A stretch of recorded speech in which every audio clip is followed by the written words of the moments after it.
বন্ধুরা, শুভ দুপুর। দেখো আজকে মাছ রান্না করতে চলেছি আমি। একদম তোমরা দেখো, ফুল ভিডিও মন ভরে যাবে। এই যে তোমরা কোথায় দিয়ে দেখছো ভিডিও, তোমরা কোথায় কোথায় দিয়ে দেখছো প্লিজ জানাবেন।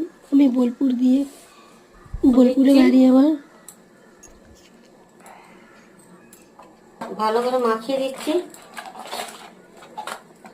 গরম কড়াই তেল দিচ্ছি। তেলটা গরম হয়ে গেছে, মাছটা ছাড়ছি। এবার মাছ দিয়ে দিয়েছে।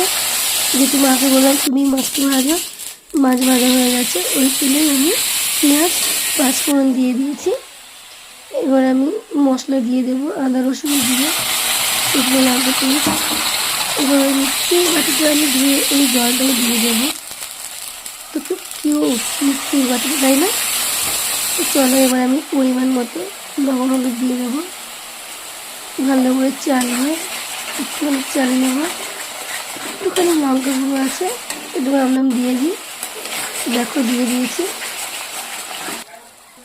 এবার দেখি সুন্দর কালার হয়ে গেছে, মশলা পেঁচে দিয়েছে। টমেটোটা রাইস দিয়ে লাগছে, কারণ ভালো লাগে খেতে। দেখি গ্রেভি করতে একটু খাওয়া যায় গোটা গোটা হয়ে। তো আমি গরম জল দিয়ে দিচ্ছি গ্রেভির জন্য, যেভাবে আমি গ্রেভি রাখবো। এবার মাছটা ভাজা ছিল, আমি অর্ধেক দিয়ে দিচ্ছি, অর্ধেক মাছ ভাজা রাখবো।